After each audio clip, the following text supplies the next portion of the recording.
শুভ সকাল বন্ধুরা, কেমন আছো তোমরা সবাই? আশা করছি সবাই খুব ভালো আছো আর সুস্থ আছো, আর আমরাও কিন্তু বেশ ভালো আছি। আর আজকের দিনটা হচ্ছে সোমবার, আর এখন বাজে মোটামুটি সকাল 7:30 মতো। তবে চলো তোমাদেরকে সাথে নিয়ে এখন থেকেই একটা নতুন ব্লগ শুরু করে দিলাম। আশা করছি আজকের ভিডিওটাও তোমাদের ভীষণ ভালো লাগবে। আর আজকে সকালবেলা উঠে বাসি কাজ সমস্ত কিছু কমপ্লিট করে নিয়েছি, তবে সেগুলো আর ভিডিও করা হয়নি। আর তারপর তো দেখলেই গোপাল সেবা দিয়ে চলে এসেছি এখন ছাদে। কেন বলো তো, ছাদে না একটা খুব সুন্দর হাওয়া দিচ্ছিল। আর আজকে না একটুখানি কাজের তাড়াও আছে আর কি, আজকে ঘরটা সামলে একটুখানি বাইরেও বেরোতে হবে। তো সেই জন্যই না সমস্ত কাজ আজকে একটুখানি তাড়াতাড়ি করে নিচ্ছি। আর এদিকে দেখো, ছাদে তো পাখিকে খাবার দেওয়া হয়, আজকে দেখি একটা ঘুঘু পাখি এসে খাচ্ছিল। তবে কি বলতো, যখন না এই ভিডিওগুলো শ্যুট করতে হয় খুব আস্তে আস্তে টিপে টিপে যেতে হয়, একটুখানি না পায়ের আওয়াজ পেলেই পাখিগুলো টুক করে উড়ে পালায়। আর আজকে আকাশের অবস্থা তো দেখতেই পাচ্ছ, কিরম মেঘলা হয়ে রয়েছে।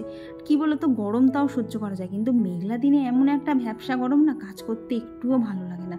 আর আমি ওপরের দিকে তাকিয়ে তাকিয়ে কি দেখছিলাম বলতো, আসলে কি বলতো, ছোটোবেলার আর কি ছোটোবেলার অভ্যেসটা না এখনও যায়নি। ওই আকাশে প্লেন উড়ে গেলেই না অটোমেটিক যেন চোখটা ওপর দিকে চলে যায়। তো আমার মতো কার কার এরকম হয় অবশ্যই কিন্তু কমেন্টে জানিও, আমার কি জানি দেখতে খুব ভালো লাগে। আর এদিকে দেখো, উচ্ছে গাছটা লাগিয়েছিলাম কতটা বড় হয়েছে। আর এইদিকে যে নীলকণ্ঠ গাছটা ছিল না, সেটাকে এইদিকে এনে ওটাকেও না দড়ি দিয়ে একটুখানি বেঁধে দিয়েছি। আর সকাল সকাল এইরকম এত সুন্দর সুন্দর ফুল দেখলে বলো মনটা কিন্তু এমনিই ভালো হয়ে যায়। আর তারপর গাছে জল দিয়ে চলে এলাম হচ্ছে নিচে। এসে না আগে একটুখানি ওয়ার্ড্রপটাকে খুলে দেখে নিলাম। কেন বলো তো, কালকে অতক্ষণ ধরে গুছিয়েছি তো সব কিছু ঠিকঠাক আছে কিনা সেটাই একটুখানি দেখছিলাম। কারণ এর মধ্যে টুকটাক তো কৌশিকের হাত পড়ে, ও আবার একটা নিতে গিয়ে আর একটা ফেলবে, এইসব তো চলতেই থাকে। আর এরপর একটুখানি সকালে স্কিন কেয়ারটা করে নিচ্ছি, কারণ এইটুকু না করলে নয় আর কি, স্কিনটা দেখবে খুব নাহলে ড্রাই হয়ে যায়। আর আমার স্কিন কেয়ার তো তোমরা জানো, একটুখানি অ্যালোভেরা জেল আর একটুখানি লিপ বাম, ব্যাস কমপ্লিট। আর তারপর এই যে বিছানাটাও একেবারে ঝাড়া কমপ্লিট হয়ে গেছে। এখন চাদরটা এখানে টান টান করে পেতে দিচ্ছি, যাতে বিছানাটা সবসময় আমার টানটানি করা থাকে। তো এরপর এই যে বালিশ টালিশগুলো রেখি না তাড়াতাড়ি করছি। কেন বলো তো, এদিকের এক রাউন্ডের রান্নাবান্না কমপ্লিট করে যেতে হবে হচ্ছে বোনের ওখানে, কারণ বোনের আজকে রেজিস্ট্রি ম্যারেজ অ্যানিভার্সারি। তো সেই জন্য ওখানে নেমন্তন্ন আছে। তো দেখতেই পাচ্ছ সব কিছু কাজ একেবারে প্রচণ্ড স্পিডে করছি। আর তারপরে এখানে জানলাগুলো খুলে দিচ্ছি, না হলে বাইরের ঠান্ডা হাওয়া একটুখানি ভেতরেও আসবে না, আর ভেতরের গরম হাওয়াটা বেরোবেও না। তো এইসব করতে করতে দেখলাম এদিকে যে গিফটটা কেনা আনা হয়েছিল সেটা তো তোমাদের সাথে আর শেয়ার করা হয়নি। তো ওই গিফটটাকে না সামনের দিকে রেখে দিলাম, নাহলে না নিয়ে যেতে ভুলে যাব। তো কী গিফট দিয়েছি চলো ওই নাই দেখাবে তোমাদেরকে। তারপর এখানে মাছগুলোকেও খাবার দিয়ে দিলাম, কারণ এই টাইমটা না যদি না মনে না থাকে না, যদি একবার নিচে চলে যাই আর উপরে আসতে না ইচ্ছা করে না, তখন আবার মাছগুলোর খেতেও দেরি হয়ে যাবে। তো তারপরে এইখানে হালকা হাতে একটুখানি ডাস্টিং করে নিচ্ছি। কেন বলো তো, আগে তো আগের দিন করে রেখেছিলাম, তো আজকে অতটা না করলেও হবে। তো বলতে পারো এই জন্যই না সবসময় আমি ডাস্টিংটা একদম কন্টিনিউ করতেই থাকি, যাতে না মাঝে মধ্যে 1-2 দিন বাদ গেলেও না অতটা সমস্যা না হয়। আর এইদিকে তো ইনডোর প্ল্যান্টসগুলোকে এখনও তো এখানেই রাখছি, এখন অতটা তো রোদের জন্যেই। আর কি বলতো, এতে একটা জিনিস বুঝলাম, স্নেক প্ল্যান্টের অতটা রোদ না লাগলেও না মানি প্ল্যান্টের কিন্তু ভালো একটুখানি রোদের প্রয়োজন আছে। যখন গাছগুলোকে না ওইদিকে রেখেছিলাম তখন দেখলাম কেমন যেন আর কি বারবার অন্তত একটুখানি কমে গেছিলো। তো 2 দিন এখানে রোদে দেওয়ার পর দেখছি যেন পাতাগুলো একদম না বেশ সতেজ হয়ে উঠেছে। তো কী বলতো, ইনডোর প্ল্যান্টস তো অতটা করি না আর কি, করতে করতে অনেক কিছুই এক্সপিরিয়েন্স হচ্ছে।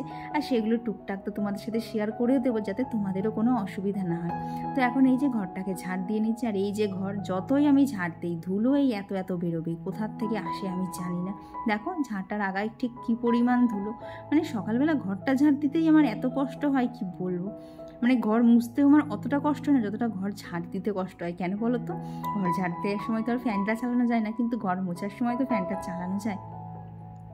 তো এই যে ঘরদোর একেবারে ক্লিন করে এইবার চলে যাব সোজা নিচে গিয়ে সবার আগে দিয়ে দেবো হচ্ছে বাপির ব্রেকফাস্টটা।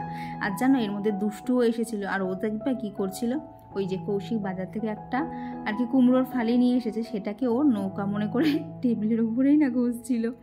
তো ওদিকে খেলা করছে, আর এদিকে আমি ততক্ষণে মাছটাতে নুন হলুদ মাখিয়ে নিলাম। আর কি বললাম না, আজকে সমস্ত কাজে তাড়াতাড়ি করতে হবে। কাজ করছিলাম, কাজ করতে করতে মাঝখানে ওপরে এসেছিলাম, কারণ কালকে তো বাজারে গিয়েছিলাম, এসে না তারপরে ভিডিও এডিট কমপ্লিট করে আর ভয়েস ওভার দেওয়া হয়নি। তো এক রাউন্ডের কাজ কমপ্লিট করে ভয়েস ওভারটা দিয়ে নিলাম, দিয়ে ভিডিও আপলোড একদম কমপ্লিট, যাতে তোমরা একদম ঠিকঠাক টাইমে ভিডিওটা পেয়ে যাও। আর এখন দেখছি যেন বাইরে রোদ নেই, উল্টে না হালকা হালকা মেঘ করেছে। তা জানি না এখন বৃষ্টি হবে কি না। তাড়াতাড়ি করছি কেন বলো তো, এখানকার রান্না বান্না কমপ্লিট করে বোনের ওখানে গিয়ে একটু রান্না হেল্প করতে হবে, নাহলে বাচ্চা মানুষ অত পেরে উঠবে না, যেটুকু করছে এটাই অনেক। তো এখন কথা বললে আগে ঝমঝম করে গিয়ে রান্না বান্না করে শেষ করি।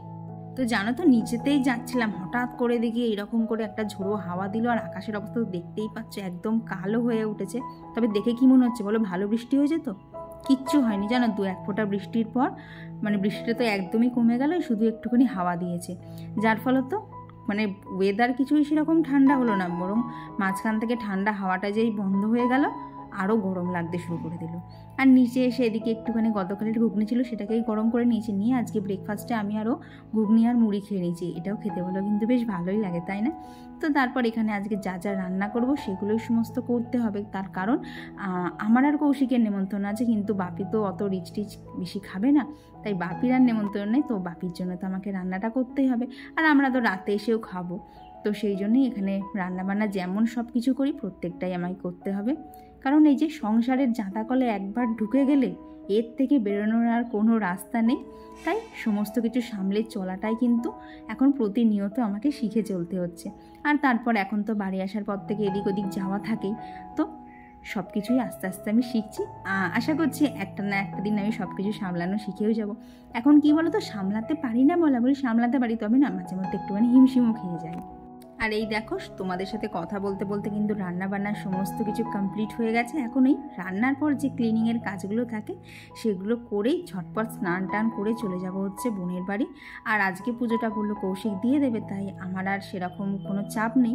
এখন এই মাছের ঝোলটা হলেই ব্যাস সমস্ত রান্না কমপ্লিট।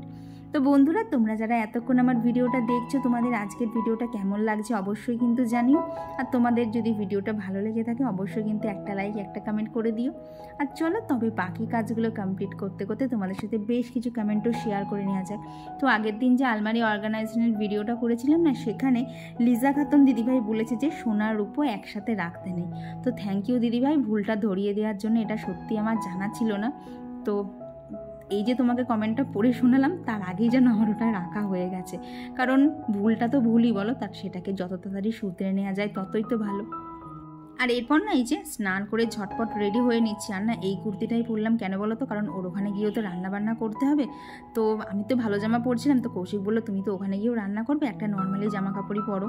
তো তারপর বাড়ির ওখান থেকে আমি একটা টোটো ভাড়া করেছিলাম, সেটাতেই মাকে সঙ্গে নিয়ে চলে গেলাম সোজা বোনের বাড়ি। এখন বোনের এখানে চলে এসেছি, আর ঘড়িতে এখন বাজে হচ্ছে একটা 1:20 বাজে। আর এখানে এখন সবে আমাদের বিরিয়ানি স্টার্ট হচ্ছে, কারণ ও বসেছিল আমি এসে বিরিয়ানি রান্না করবো, আর দেখলে তো বাড়িতে কত কাজ ছিল, এসে এখন বিরিয়ানিটা তাড়াতাড়ি করছি। আর এইখানে মা বসে বসে ওখানে গাছপালা দেখছে না, শুধু দাঁড়িয়ে দাঁড়িয়ে। এখন এই যে গ্যাস চেপে গেছে, ঝমঝম করে এখন বিরিয়ানি রান্না করাটা স্টার্ট করি। আর জানো তো আজকে না প্রায় 7-8 মাস পর আমি নিজে হাতে বিরিয়ানি বানাচ্ছি। আর জানো তো সবাই খেতেও বলেছে খুব সুন্দর হয়েছে, তাই রেসিপিটা তো তোমাদের সাথে অবশ্যই শেয়ার করতে হবে। তো এখানে প্রথমেই দেখো কড়াই সাদা তেল দিয়ে বেশ খানিকটা পেঁয়াজ আগে ভেজে নিচ্ছি। তো এখানে তো বিরিয়ানি রান্না চলছিল, মা হঠাৎ করে সেই ছোটবেলায় যে কাঠি আইসক্রিম খেতাম সেইটা, নারকল দেওয়া কাঠি আইসক্রিম, আগে ছোটবেলায় এগুলো খুব খাওয়া হতো বলো।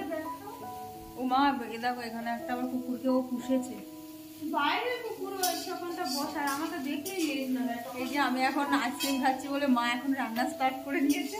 আজকে কখন খাওয়া হবে জানি না, তবে হবে প্রচুর আনন্দ আর মজা, এইটুকু বুঝতে পারছি। সবার হাতে একটা করে আইসক্রিম, মা তো খাওয়াও স্টার্ট করে দিয়েছে। আর এরপর এই দেখো এখানে যে পেঁয়াজটা একটুখানি সোনালি রং ধরেছে, তখনই এর মধ্যে ঢেলে দিলাম হচ্ছে পরিমাণ মতো জল। আর এই জলটা একটুখানি ফুটলেই এর মধ্যে দিয়ে দিলাম হচ্ছে একটা সিটি দিয়ে আলুগুলো না একটা সিদ্ধ করে রেখেছিলাম, তো সেই সেদ্ধ আলুগুলো, আর তার মধ্যে নুন, হলুদটা একদমই সামান্য, আর দিয়েছিলাম কাশ্মীরি লঙ্কার গুঁড়ো। তো সব দিয়ে আলুটা ভালোভাবে বেশ 10 মিনিট মতো ফুটিয়ে নিয়েছিলাম। তো তারপর জল থেকে আলুগুলো তুলে নিয়ে সেই জলের মধ্যেই আদা, রসুন আর কাঁচা লঙ্কা দিয়ে ম্যারিনেট করা চিকেনটা দিয়ে দিলাম। তার মধ্যে দিয়ে দিচ্ছি হচ্ছে জিরের গুঁড়ো, ধনের গুঁড়ো, আর সাথে বেশ খানিকটা মতো বিরিয়ানি মশলা। ও তোমাদের তো বলতেই ভুলে গেলাম যে বোন না ম্যারিনেটের সময় জানো তো বেশ খানিকটা টক দইও দিয়েছিল। তো এই যে মশলাপাতি সমস্ত পড়ে গেছে, এখন চিকেনটা জাস্ট বিট করে মিনিট 15-20 মতো সেদ্ধ হবে। আর এইদিকে মা এখন বানাচ্ছে হচ্ছে চিকেন কষা, সেটা হচ্ছে মার হাতে স্পেশাল। তো তো এদিকে দেখো আমি বসিয়ে দিলাম হচ্ছে বিরিয়ানির জন্য ভাত, আর ভাতটা হয়ে গেলে চলো এখন বিরিয়ানির লেয়ারিংটা করে ফেলা যাক। তো প্রথমেই এখানে একটা বড় হাঁড়ি নিয়েছি, তো তার মধ্যে ঘি মাখিয়ে নিচে আর কি একদম নিচে তেজপাতাগুলোকে ছড়িয়ে দিলাম, এতে না ভাত লেগেছে আর ভয়টা যেন তো একদমই থাকে না। তো তারপর এখানে এই যে ভাতটা হয়ে গেলে উপর দিয়ে না একদম ফ্যানের হাওয়ায় শুকিয়ে ঝরঝরে করে নিয়েছিলাম। তো তারপর দেখো এখন ওপর থেকে আলু দিয়ে দিলাম, আর তারপর এই সাইড থেকে দিয়ে দিচ্ছি হচ্ছে চিকেন।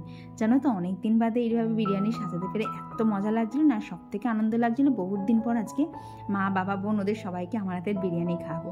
তো তারপর ওপর থেকে এখানে দুধের মধ্যে একটুখানি কেশর দিয়ে মিশিয়ে রেখেছিলাম, তো সেটা দিয়ে দিলাম, আর ওই যে ঘি বিরিয়ানি মশলা সমস্ত কিছু ভালোভাবে ছড়িয়ে দিয়েছি ওপর থেকে, দিয়ে ওদিকে বিরিয়ানিটা দমে বসিয়ে দিয়েছি। আর এরই মধ্যে কৌশিক চলে এসেছিলো, আর এই যে বোনকে যে গিফটটা দিয়েছি এখন ওই তোমাদের সামনে ওপেন করছে। আর ও যে ঠিক এই গিফটটা পেয়ে কতটা খুশি সেটা তোমরা ওর হাসি দেখলেই বুঝতে পারবে। আর তোমরাও কিন্তু জানিও ওর এই এত সুন্দর কাচের ফ্লাওয়ার ভাসটা কেমন হয়েছে, ওর তো ভীষণ পছন্দ হয়েছে, আর তার সাথে ফুলটাও। আর তারই মধ্যেই দেখো 20 মিনিট মতো দমে রেখেছিলাম, আমাদের বিরিয়ানি হয়ে গেছে একদম রেডি। আর এদিকে তো মার চিকেন কষাটা দেখতে আর মানে কোনো প্রশ্নই হবে না, এত সুন্দর। সামনে এখন মা বিরিয়ানি হাঁড়ির থেকে বাড়ছে আর বোন ভিডিও করছে, দেখে না পুরো মনে হচ্ছিলো যেন এখানে ফুড ব্লগিং চলছে।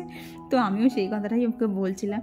তো এই যে এখন সবার পাতে পড়ে গেল, সবার বলতে এখন আমি, কৌশিক আর বোন আমরা 3 জনাই খেয়ে নিয়েছিলাম, আর বাবা এখনও আসেনি আর চিরদীপও এসে ওঠেনি, তাই আমাদের খাওয়ার পরেই মানে আমাদের খেয়ে উঠতে উঠতেই ওরা চলে এসেছিলো।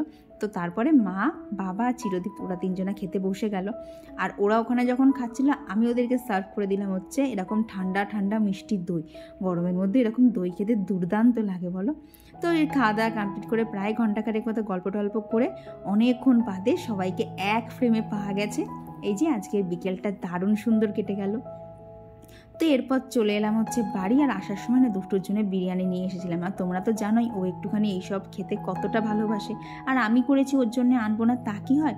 তো ও বিরিয়ানি পেয়ে এত খুশি, দেখতেই তো পাচ্ছ কি হাসি মুখ ওর, মানে ওরও এই হাসি মুখটা দেখলে না মন ভরে যায় জানো। তো তারপর ওকে একটুখানি এখানে বিরিয়ানি তো আমি খাওয়াচ্ছিলাম, আর এদিক থেকে ওর ভাই বলছিল আমাকে দাও আমাকে দাও, তো ওর মুখেও একটুখানি 2 দানা ভাত দিলাম। আর ওর হাসি মুখটাও দেখো একদম বলতে পারো বাঁধিয়ে রাখার মতো, এত সুন্দর হাসছিল। চলো বন্ধুরা আজকের ভিডিওটা তাহলে এখানেই থাক। আর দেখলে তো দুষ্টু বিরিয়ানি খেয়ে ঠিক কতটা খুশি, আর এই জন্যেই না আমি আরও বোনের ওখান থেকে নিয়ে এসেছি, আমি বিরিয়ানি করেছি আর দুষ্টুকে দেবো না, ঠিক ভালো লাগছিল না। আর ওকে খাওয়াতে পেরে যে এত আনন্দ হচ্ছিল কি বলবো, ওর হাসি মুখটা দেখলেই না মনটা অনেকটা ভরে যায়। তো চলো আজকের দিনটা তো এইভাবেই এত সুন্দরভাবে কাটলো। তোমাদের আজকের ভিডিওটা কেমন লাগলো অবশ্যই কিন্তু জানিও, আর ভালো লাগলে কিন্তু একটা লাইক একটা কমেন্ট প্লিজ করে দিও। চলো আজকের জন্য তারা দেখা হচ্ছে ঠিক কাল দুপুর 2:30টায়। ততক্ষণ সবাই খুব ভালো থেকো আর সুস্থ থেকো।